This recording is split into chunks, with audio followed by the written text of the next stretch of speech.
when we're, especially when we're surrounded, and I will say this, I used to feel like this was everyone, but there are different social circles. So when we pay attention to who you're surrounding yourself with too, like start to kind of look at that, because the more I got into circles where people were actively working on themselves, and this is what can be really great about a sober community, is because usually people in a sober community have had to kind of come to a self-reckoning, you've had to come to that humility place where you're like, something is controlling me. I have lost control of the situation. Right. Mm-hmm. And that's a breaking point. And regardless of what got you there, it might not have even been something severe crisis. It could have just been like, wow, I had to recognize that I don't have it all under control. And so then you're actively working on yourself, and being in a community where people are actively working on themselves is so different because they tend to root for you. They tend to like really, it's just a healthier environment. And not everybody's in a different stage, but it really sobriety is scary. Untapped Keg is here to look at different perspectives into sobriety and mental health. Oftentimes the topics are going to be uncomfortable and they might be triggering. We do not shy away from difficult conversations, so when you're listening, please keep this in mind. When it comes to talking about things that we do, oftentimes we're speaking from a personal point of view, a lived experience, and as peers. We are not medical professionals, but rather advocates. And if there is a medical professional on the podcast, we will state as such. Thank you and enjoy the show. Welcome. Thank you for tapping into some Untapped Keg, our podcast where we explore the different perspectives of sobriety and mental health so that you can take one or two things and maybe implement them into your own life, whether you're sober or not. I am one of your hosts, RJ Zimmerman, and I am very excited to have the privilege and pleasure of talking with Tara Zoe, CEO and co-founder of Sober Buddy. How are you doing today, Tara? I'm good. Thanks for having me on the show. I'm excited you're here. So for those who don't know, I'll let you explain what exactly is Sober Buddy. Well, Sober Buddy is mainly an app. We used to have an email service too, but now we're mainly an app, and it is for anybody who wants to get or stay sober. And we do bite-sized challenges, motivation, and tracking. And our sober tracker is free. And then we have a program that is evidence-based treatment models for getting and staying sober off of any drugs or alcohol as well. And in any way that you do it, like even if you're on medically assisted treatment. So it's a cool program. It's really neat. And, I've seen people talk about it on social media. Mainly I frequent Twitter, but I've seen Instagram too. It's kind of like where I see a lot about Sober Buddy. And then just going to your website, yoursoberbuddy.com, and reading your facts page is just like, we have a saying at Untapped Keg where there's only one real way to get sober, and that's the way that works for you. And I feel like that's exactly what you all subscribe to as well. Yeah, we try to kind of mix it up with the saying of like, hey, we're going to present to you what we know works, just from evidence, from research, these, and a lot of that is, it's just so everybody knows, it's cognitive behavioral therapy. And we can elaborate on that if we need to, but also motivational interviewing and just, even life improvement. We know that if you have to replace your life, you can't just like take everything away and not fill up that void with, a life that you love. We know that that's one of the biggest indicators of long-term sobriety. Success is building a life that you love. So all of those things we mix in there, and we try to incorporate and support anybody's way of doing that as well. So that all of that technique can be used along with whatever program you're running or not running. It could be any spiritual belief, anything, so.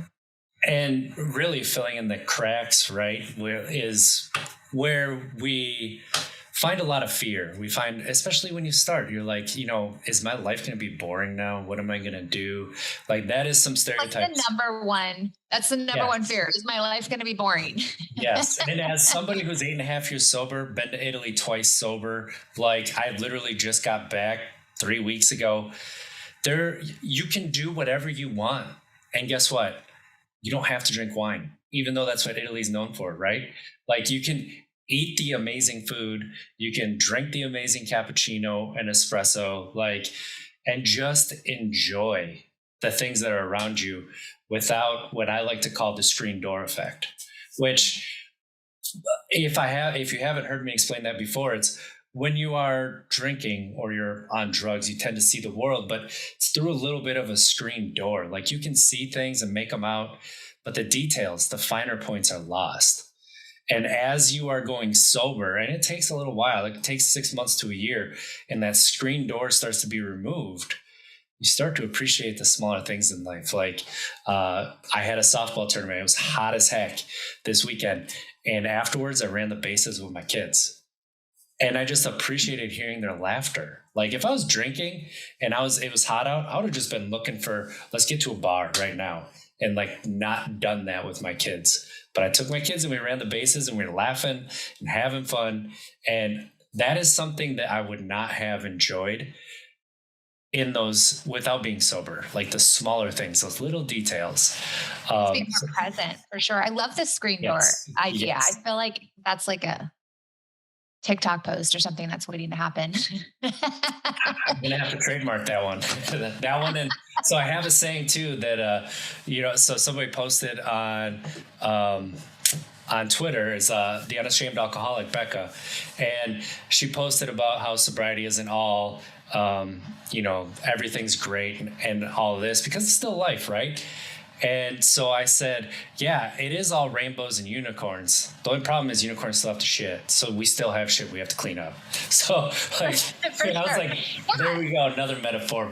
But I like what you're saying with the screen door, because really what you're saying is you're experiencing it more. So, it's almost like, we wouldn't really want a one note life anyway. We want to have the full spectrum of human experience, but it is different when you're doing it through a haze, or like you said, through a screen door, than if you can be completely present and enjoying it in a different way.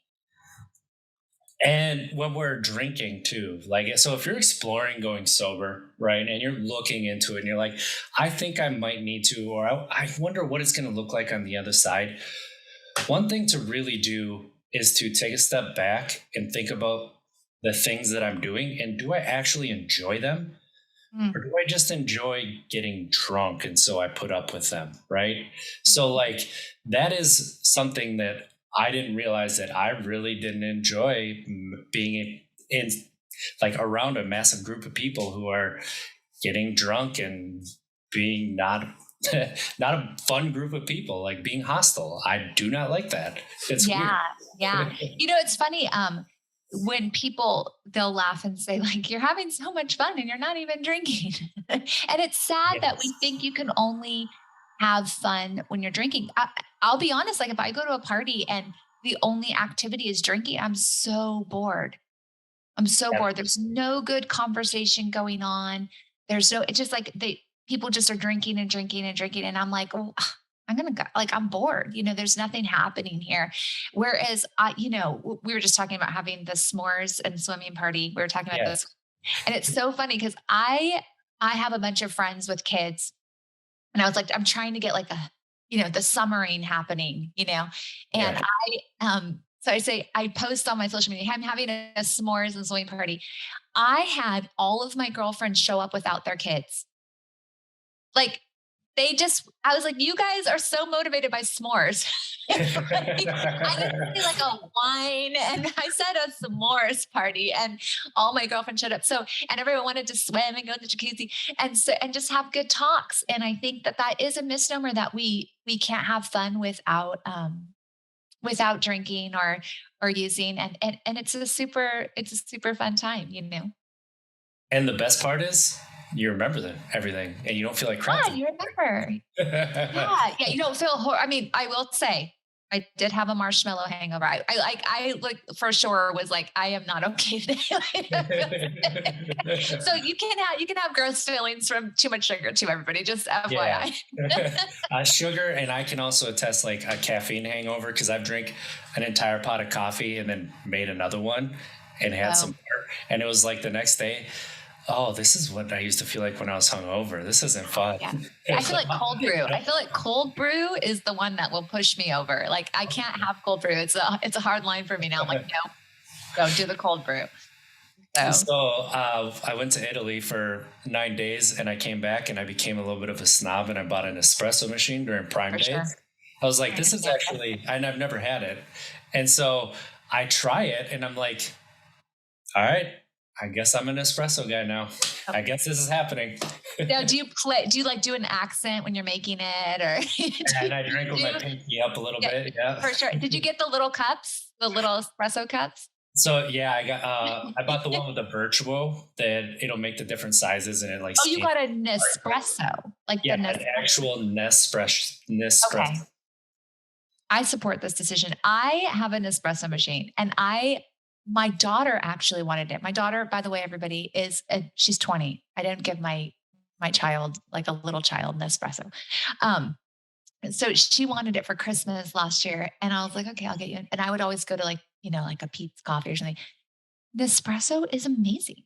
I'm addicted to Nespresso now. Like I stopped going to the coffee shop and I just get an espresso now because I think it's way better. And the caffeine hits me in a different way too, where I'll have 2 of those. Usually I'll drink, this is coffee. So I'll drink 2 of these usually a day at least. And I can have 2 cups of espresso and it feels like I've had 2 of those throughout the entire day. What's your flavor? What's your flavor that you love? So right now it's Stormio is my favorite. Okay. I really like the Milazzo. Those are the 2 that I drink, the Stormio and the Milazzo.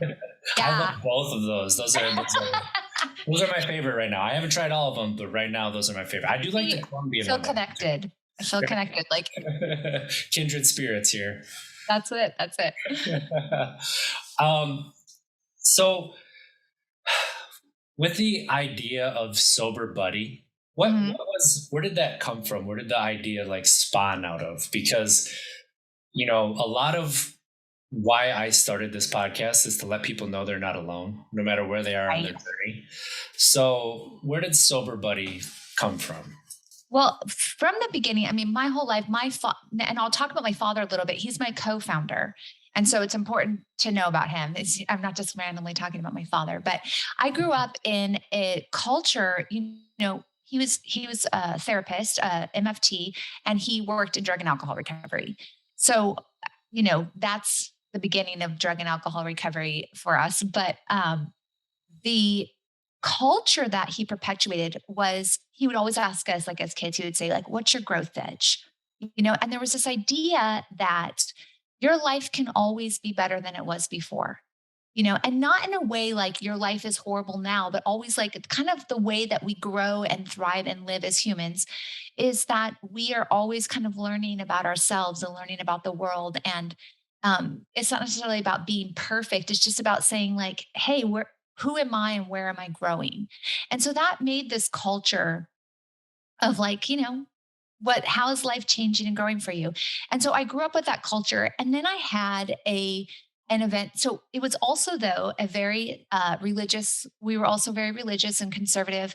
And I ended up getting pregnant as a 16-year-old. So there was this big deal drama. Okay. Yeah, it's not like a little D drama. It was not a big deal drama. Like the whole church was involved. The whole neighborhood was involved. It was like, she's done this thing, right? And it was very, very shameful. And what it did is it took me from, I was always a very outgoing, I felt very secure, adventurous, I was very adventurous. I got me in a little bit of trouble. As kids will be, right? Yes. But it did this thing. I describe it as, I had all of my, I wore my heart on my sleeve. I was very expressive, all these things. And it turned me inside out. I had so much shame from this that I took all of my emotions and put them all the way into the center of me. And I kind of became like this stone wall on the outside, just trying to protect myself, because it was a very, because it wasn't just the people around me who felt that I had done something horrible. I felt that I had done something horrible. So it wasn't like I was, now I look at it and I can look at it from a totally different perspective. But, as a child in the Yeah. society, I, I, I really felt like, oh my God, I couldn't control myself. It was a shameful thing.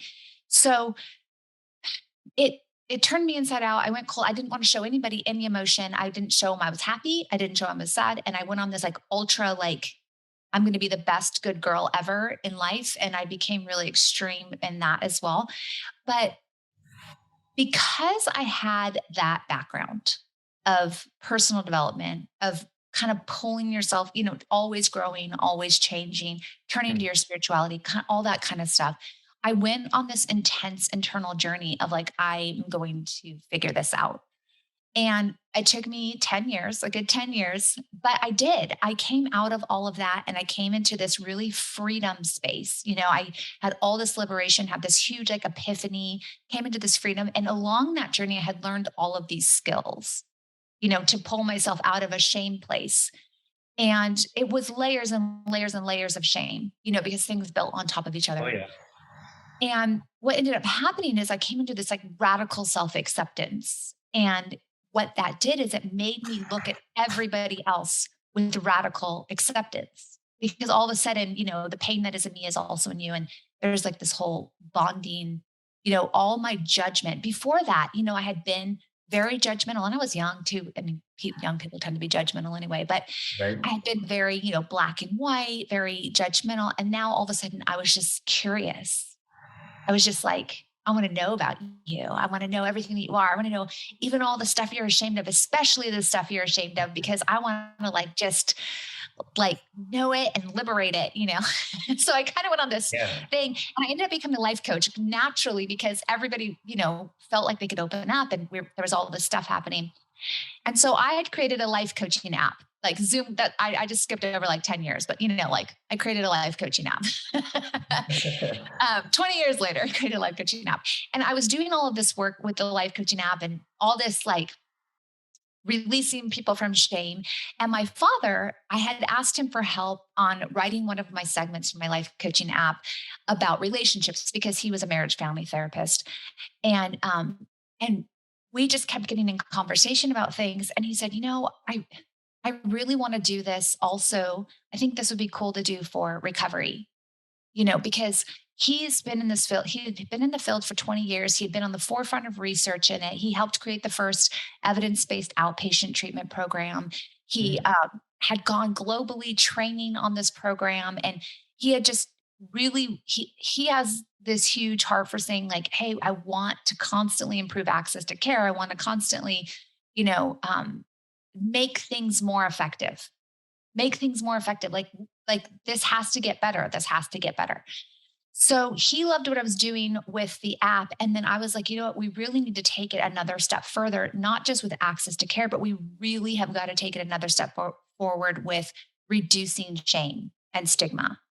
So it can't just be about taking the same programs and the same messaging and putting it on an app. It has to take it, it has to address it in a different way. And we have to not have the shame element. And so we took the treatment methods and we broke it down and made it as easy as possible. Right. Because we're like, what are all the barriers? Right. Make it as easy as possible. Let's make it cute and fun because, again, who wants to get, I mean, and I don't like if you need to go to a clinical setting, please go to a clinical setting. But who wants to get sober and go to a clinical setting, like to go to a hospital? We want to, we want to, especially nowadays, like we want to be on TikTok, right? So it's like, how can Yes. we like, how can we make this like not seem like such a drag? And then I went through personally with every single piece of language in this app and I edited out shame language. So because I have major shame triggers, I have this like I have like this little alarm that goes off with any kind of language that feels shaming. And I reframed all of the language so that it would feel just like totally accepting. And and we made this cool app, and that's like the really easy fun version of it. I mean, it's never easy to build it up. If you're going to go out there and build Right. an app, please understand that it is not easy, but you know what I'm saying? So that's kind of how everybody came to be. And we created the character, and we just keep adding things to it to make it more fun and cool, and to help people more. So And I mean, that's really the root of like the love that like I hope that you experience. I mean, 4.9 and 4.7 for all your reviews. That says a lot about how people feel about it. Even if, let's say, you start and you're doing really well, and then we have a drink, or we get drunk sometime. Guess what? That happens. You know what you got to do? Take another step. That's just it. do the relapse recovery track. Like we have, Yeah. this is what I love about it being a program too, and it being a character, because a character makes it feel like there's something personified on the other side, but it's a really safe place too, because it's not a human. It's just human enough to make you feel connected, but it's not human enough to make you feel worried that you're going to get rejection. Because, buddy, if you relapse 50 times, or you tell buddy 50 times a day that you feel horrible, he's not going to be like, you know what? You're too much for me. You know what? I need to set a boundary. You're exhausting me. He's not going to say that. He's going to be like, all right, he's always going to offer you comfort, and he's always going to take you through another relapse recovery track. If you have to go through 100 relapse recovery tracks with buddy, he'll keep taking you through it. Okay, let's figure out what went wrong. Let's figure out what we're going to learn from this, and let's make a plan to move forward. And he'll do that with you an unlimited amount of times. And I loved that. I loved that element. And if you tell him, I feel bad, and you go back on the app, you say, I feel bad still, he's going to keep telling you, he's going to keep empathizing with you and encouraging you. And if you feel good, he's going to celebrate with you, so it's a really cool element that it is, a non-human, but also makes you feel snuggly and warm character. I really like what you said there too about celebrating with you, because I think that that's an underappreciated thing that adults, period, we do. When we celebrate, a lot of the time we've been taught to, don't get too high, or don't, you're going to make people feel, sad that they don't have the same thing, or, what's on the other side. So we tend to downplay things. And especially like sobriety, mental health, like celebrating these things are important. Whether it's one day, 7 days, it doesn't matter. Me and a half years sober, guess what? I had day 1. I had day 7. Wow. You don't get there by just like one day waking up, all right, I'm 8 years sober, now I can celebrate. Like, no, have some fun. There is fun here. Yes, we have to make it sometimes. And it's okay to celebrate ourselves too. It's funny. One of the first, this was a really powerful thing that happened with me, is when I was going on my like kind of journey, my personal journey, I had come to this point where I really felt like I was amazing. I was like, I'm amazing. And I had felt for so long that I wasn't amazing, that I was just like, I had felt like a dirty piece of something. You know what I mean? Like that feeling of like, you're just like deep down, you're really just like this ugly, dirty little thing. Whereas like, and everything you're doing is projecting, you're putting on a show, but if they really knew me, well, I had come to this place where I really felt to the core of me, like I'm amazing. And I started to tell people that. I'd be like, hi. Like they would say something nice to me. I'd be like, I know, I'm amazing, right? Because I was just so in awe of like that I wasn't this horrible thing. And that alone, just saying that you're amazing, and it being okay for someone to say I'm amazing and really believe it, was so impactful to the people around me. I can't tell you how many women I had say to me, oh my God, like, I want to say I'm amazing. You know what I mean? So even if you are feeling amazing, and you might feel guilty, like I can't say I'm amazing because you're Right. thinking about all the shame or all the issues that you've caused, or all the pain around you or whatever it may be. But in this moment, you're like, but this thing that I did, it's making me feel amazing, or it's making me build personal belief, or whatever it is. I think that that is permission granted. You have my permission to say that you are amazing and to celebrate your milestones and celebrate your wins. And that's what we do with the tracker. Like every single day you get confetti, which is important. I think we all need confetti celebrations. I was like, every day I want confetti. They were like, are you sure you don't want it just on milestones? I'm like, no, every day we're putting confetti. Every day is milestone. I mean, I'm like, it's every hour. We need confetti. That is so true. That is so true. That is the saying. It is cliche, but it's real. And I've helped friends with mental health, like with this, one day at a time. The cliche that we get one day at a time. But sometimes it is really for real, one day at a time. Sometimes you can go week. Sometimes you can look further ahead, month, and sometimes it's hour to hour though. So sometimes it's minute to minute, hour. That's why our sober tracker goes to the second. That was another thing. I was like, I want it to the second. I want it to be so you can sit there and stare at, like it has a running, the one up in your right-hand corner. I don't know if you guys know this, like there's like the static one. And then you can like click in the right-hand corner up at the top, and it will it's like a counter, like it's going second to second to second. And I wanted that. So like, if you were struggling, you could just be staring at it. Like if you had to get through like the next 30 minutes to like a craving past or whatever, you could just be watching the seconds of success that you're not using, like ticking by, so that you would feel this sort of just like progress, Yeah. That's what it is. I'm all about the emotional journey. Every time I talk to her, it's so funny. I have this amazing project manager who I tell him the emotional journey I want to take people on. He'll like map it out in this really analytical way. He's like the interpreter. I'll be like, fantastic. I want people to feel, I want them to like be in this moment and feel like Buddy understands that they're feeling this way. And I'll be like, okay, so we need an empathetic response based on their drug and choice, stage of recovery, emotional. I'll be like, yeah. Exactly what you just said. But less that's exactly it. That's so awesome. And that's the thing. Like, that's what I want to bring to people is the fun, the positive. A lot of times when we talk about things, we focus on the negative. But like on the other side, and there is negative, but on the other side, there's fun, there's laughter, there's smiling. Like that's the thing, like the celebrations. And you never know when a craving is going to happen. I mean, 8.5 years. And I had the worst cravings I've had since my first year of sobriety a few months ago. And that's important to remember. That's why they always tell you, always keep that kind of in your mind that you're in recovery.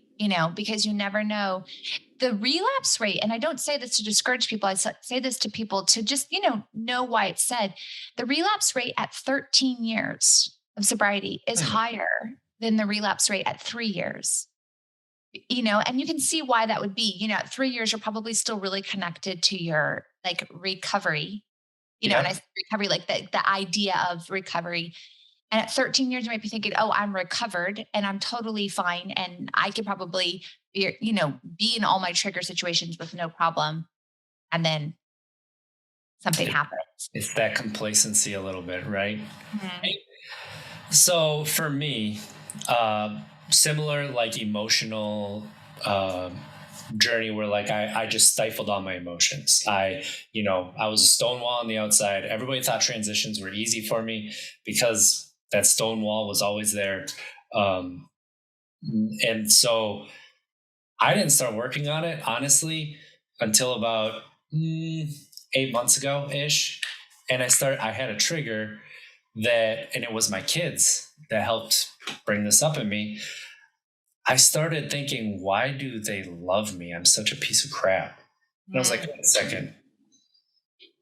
That's not okay. Is that how I always think about myself? And I started thinking, and it's like, I was in such a self-loathing pattern that I didn't even realize I was doing it. Like that's what it was. It was like a normalized language to you. That was my neutral. My neutral was self-loathing. So now I've been working I look in the mirror and, I start with I'm okay with myself. And now consciously working on it. That's the thing with changes. It's top of mind. That's why at 3 years still, that's top of mind, the changes that you're making. So I'm at the neutral that I'm okay. So now I have to backslide a little bit to get to, I stink. I'm a piece of crap, like all of this. But at the same time, I still fall down into that sometimes. That's okay. It's part of the journey. We slip sometimes when we're climbing. And so I'm discovering this too. I'm sorry. Like the shame that I've had for honestly everything I've done, even the good things that I've done was just like, yeah, I was supposed to, of course. But like, no, other people don't do that. Like, come on. It's okay. It's okay to be happy and enjoy yourself. So yeah, like radical self-acceptance about your pain, but also your joy. You're right. It's very, when we're, especially when we're surrounded. And I will say this, I used to feel like this was everyone, but there are different social circles. So when we pay attention to who you're surrounding yourself with too, like start to kind of look at that, because the more I got into circles where people were actively working on themselves, and this is what can be really great about a sober community, is because usually people in a sober community have had to kind of come to a self-reckoning, you've had to come to that humility place where you're like, something is controlling me. I have lost control of the situation. Right. Mm-hmm. And that's a breaking point. And regardless of what got you there, it might not have even been something severe crisis. It could have just been like, wow, I had to recognize that I don't have it all under control. And so then you're actively working on yourself, and being in a community where people are actively working on themselves is so different because they tend to root for you. They tend to like really, it's just a healthier environment. And not everybody's in a different stage, but it really can change your perspective, and circumstances do matter. This was a huge thing I had to do because I grew up in we're very thought people, spirituality, thought, like a lot of thought. And you're trying to almost overcome everything with like a certain type of thinking. And some like humble state I had to come to was like, no, circumstances matter. Like the things around you matter. And I started to pay attention, like what affects me, and even things as simple as beauty, like being surrounded by beauty. Like 6 years ago, I moved closer to the beach. Just seeing the ocean every day, it feeds my soul, like in a totally different way. And I thought and it also really highlighted to me, like, there's a lot of areas where there's no beauty present. It's almost like a beauty desert, like everything's just so torn down, or so like there's trash everywhere. Like I've driven through a lot of places of LA. I'm in Southern California, where I'm like, wow, it's just so like not beautiful here. And that is on some level affecting us, so it's just like all these things that affect us and feed us or take from us, and just paying attention, like what around me is doing that. So just circumstances. I don't remember. I totally got on a tangent there. I went into my feels there. That's perfect. That's what this podcast is about. We go where things take. I have ADHD, so I'm good with the squirrel moments. Let's do this. I can follow. You want to? I'm there. Good, because I'll go on. But like, what? It's true that we don't realize how much certain things, the more we're exposed to them, they tend to bleed into the way that we look at the world, right? Yeah. And that's something that when I'm looking back at my past, like I can't just look at it in a vacuum. I have to look at it in context.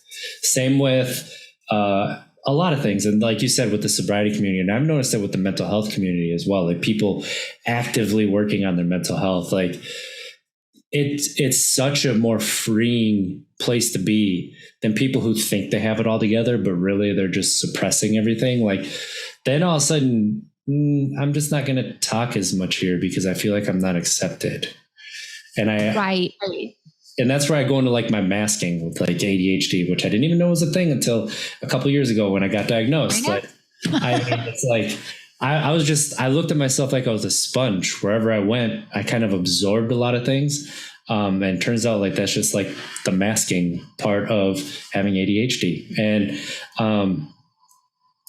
the amount of community that I've felt, especially the past year and a half when I've really opened myself up through the podcast with my recovery, like it's different, and it's different than the friendships that I've had. It doesn't mean those friendships are any less. And it doesn't mean those friendships are not important, but they're just different. There's a different level there. And you can be yourself authentically. Yeah. That's there. So absolutely, the people, the environment you're able to surround yourself with is massive, but also like the things that we learn. And that's another thing, like in the recovery community, like everybody's trying to learn some life, right? We're just trying to learn. And when you have people that are trying to learn, there's something different about that too. Like you said, I never even thought about the lack of beauty and how that can just kind of leave you in a lower state than being near the ocean. Because almost a year ago, I moved closer to the ocean as well. So like, I'm on the East Coast now and Virginia Beach, and it's like, you could go right to the ocean. I thought the ocean was, it's fine. Now I love it. Like, yeah, it's like you get, yeah, in any kind of nature. I know some people who are like, I'm a water person. I'm an ocean person, but some people are really into trees, like they want to be by the forest or, flowers or things of that sort. But even in your space, like having one little piece of, even if it's like self-made art, that like, it just makes you happy.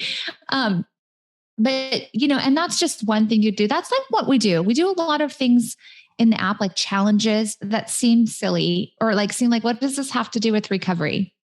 Right? Like, yeah.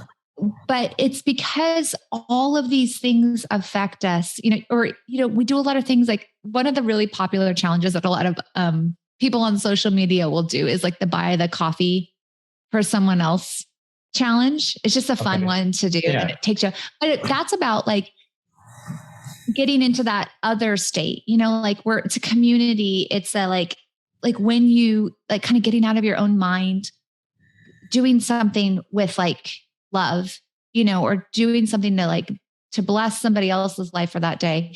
It just shifts your mental state. It's a mental state shift, or we have a couple different skill building challenges where it's like, it's a way that you can give back to other people without having to have necessarily money to do it.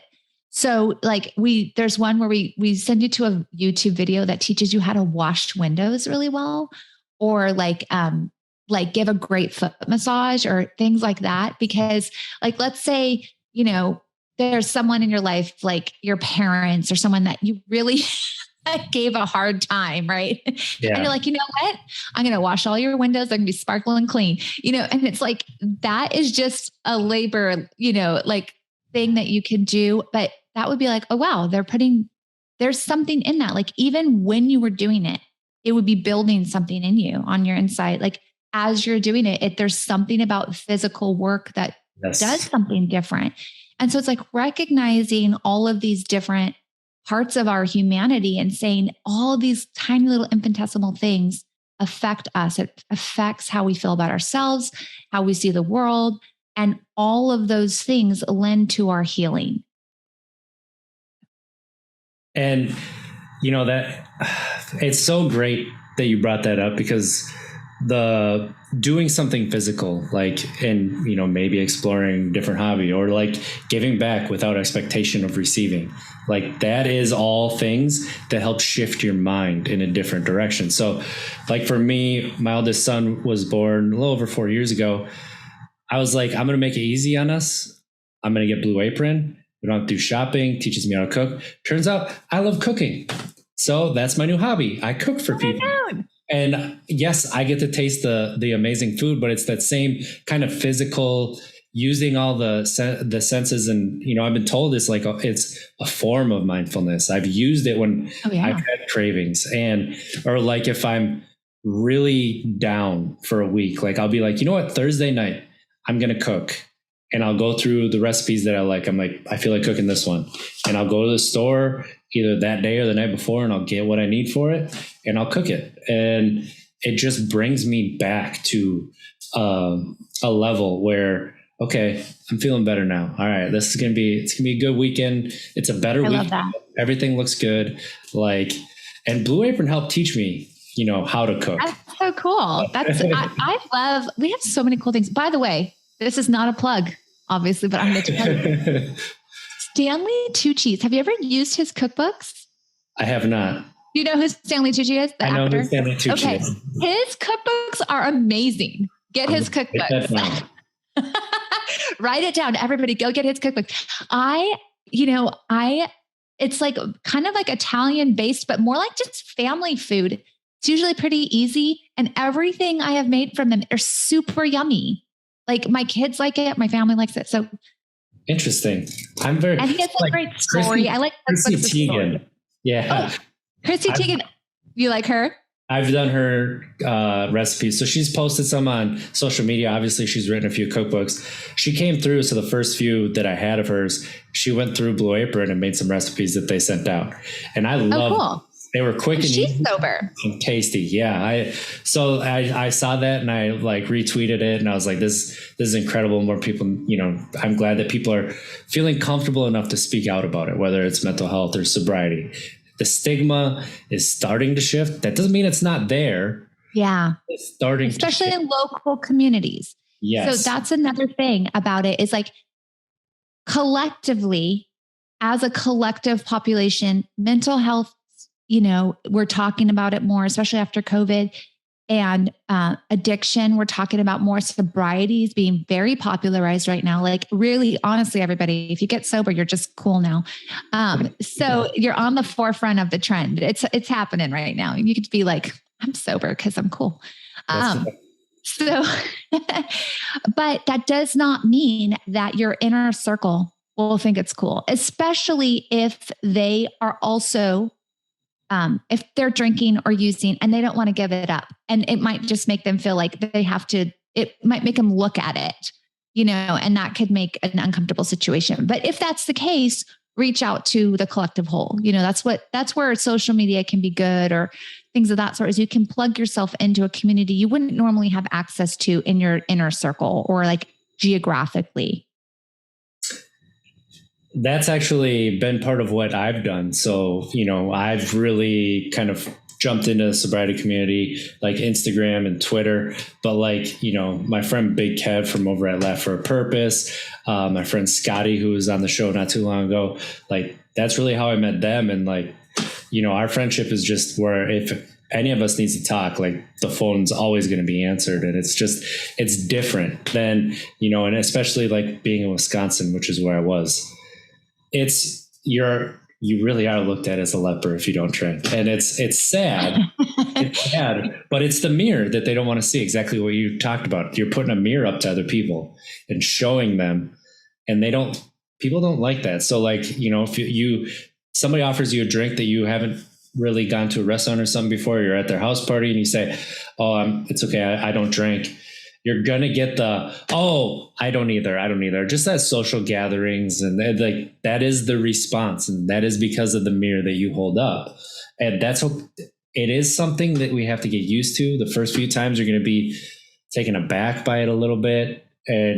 But it's true. And that's the same thing with mental health. When you're working on your mental health, people will respond in a similar way. So reach out. My DMs are open, Untapped Keg everywhere.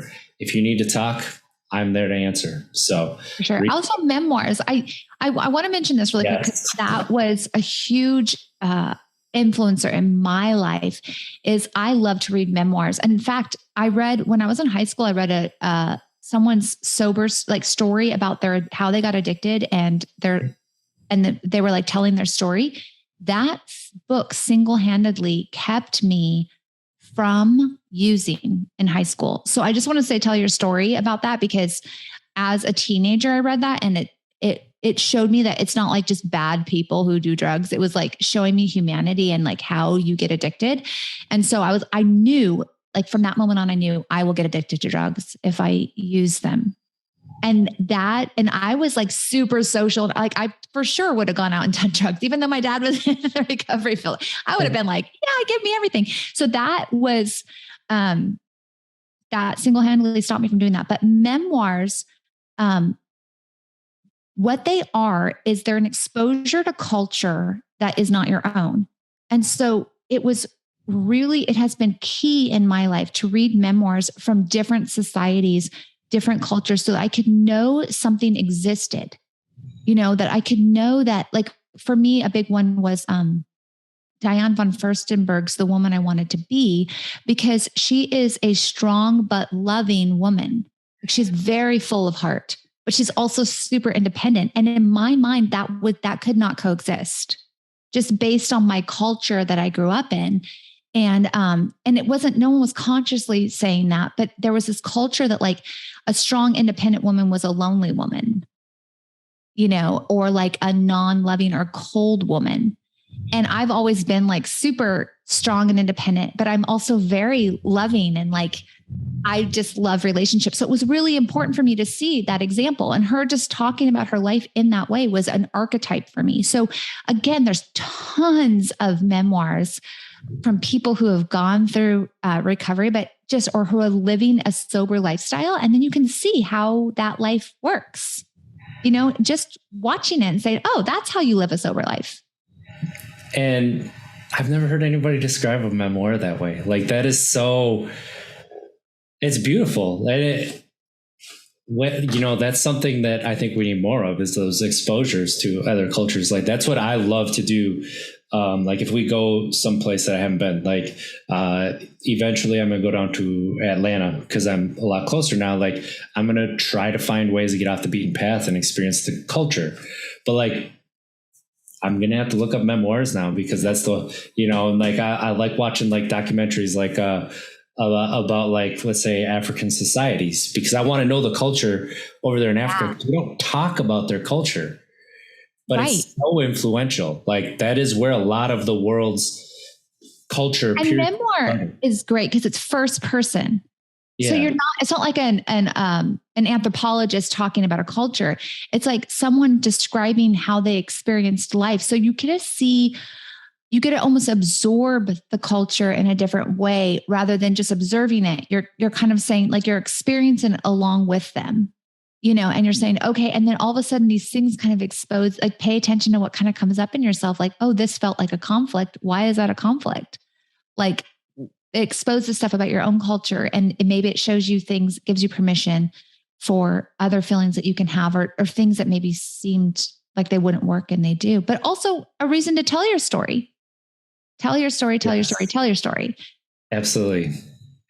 You never know who will benefit from it. I mean, I never thought anybody wanted to hear my story. I thought they just wanted to hear my brother-in-law's story, but it turns out that people do like to hear my story and where I came from. So everybody's story is unique, and somebody is going to take something from your story and remember it.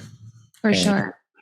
It'll change their life in a meaningful way, and you don't even know what those pieces are. And we're so attracted to story. I mean, think about it. If you think about what we do, I mean, all the movies we watch are stories. Yes. All of this, and even like just not having the story arc. Like we love to watch reality TV. That's just watching people's stories. So, we really love, I think there's something in our minds. We just love to be connected to everyone's story. So when you're like, no one wants to hear my story, trust me, they want to hear your story. And even video games, where it used to just be like, Mario, go save the princess. Like, the stories that they're telling in video games are rivaling cinema, are rivaling books. Like, there's so many beautiful stories being told in meaningful and impactful ways that are, just like you said, stories, we all connect to it.